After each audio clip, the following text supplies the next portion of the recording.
A filosofia ela nasce no dia a dia de um grupo de homens, né, no mundo antigo, ocidental, naquele que nós chamamos hoje de Grécia, naquele mundo que era o mundo helênico há 2.500 anos, em que um grupo de homens e algumas mulheres, raras, que não eram tanto admitidas, se preocupavam em se perguntar sobre os porquês das coisas, isto é, a razão de ser das coisas, de maneira a ter uma vida que fosse mais consciente, que fosse mais pensante, que fosse mais raciocinada e não exclusivamente religiosa ou mítica ou lendária.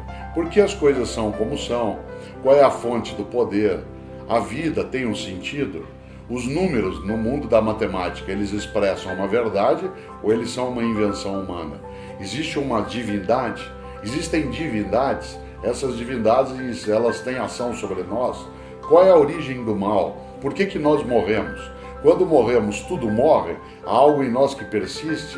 Essas são perguntas que a humanidade se coloca há séculos e que de fato estão conectadas ao nosso dia a dia. Por isso, a filosofia nasce, né, com esse tipo de preocupação.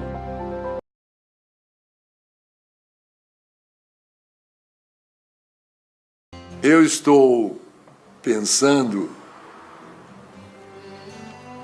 há muito tempo em propor um novo tipo de professor.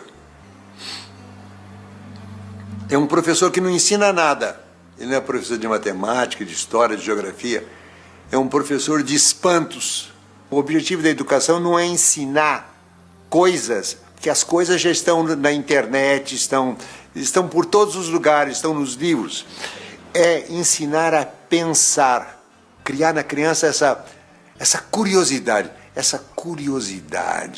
que para mim, esse é o objetivo da educação, criar a alegria de pensar. Eu já tive uma experiência muito interessante com uma menininha de 7 anos. Eu estava com a cabeça quente e eu resolvi então, para descansar a cabeça, fazer uma prateleira. Peguei minha serra circular, minha chave de fenda, as ferramentas, levei ela para cima e comecei a me preparar. Nessa hora chegou a minha empregada com a filha dela. Sua empregada disse bom dia, eu cumprimentei e foi embora. A menina não foi embora, ela ficou parada lá. Ela estava intrigada com os objetos que estavam lá. Ela queria saber o que era aquilo. O que esse homem vai fazer com isso? Ficou parada lá. Aí eu peguei a trena, abri a trena, ela disse, que é isso? Isso é uma trena. Para que serve a trena? Serve para medir. Como é que a trena mede? Vem cá que eu te mostro. Aí mostrei a trena, os centímetros, eu disse para ela, presta atenção que de 10 em 10 risquinhos tem um risquinho vermelho.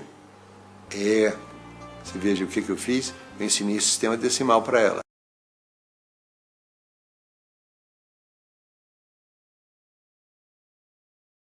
Qual é a diferença para quem não é da área de educação escolar? Quando você organiza um currículo, você tem os assuntos que a escola trata. Esses assuntos a gente chama de conteúdos curriculares, é o assunto. Quando você organiza esses conteúdos em matérias, cada matéria ou disciplina é chamada de componente curricular. Português, matemática, história, física, língua estrangeira moderna, isso é um componente curricular. Mas a escola não tem só componentes curriculares. Por exemplo, orientação sexual, convivência, normas de civilidade, ecologia, são assuntos que permeiam o currículo, mas não obrigatoriamente tem uma disciplina com esse nome.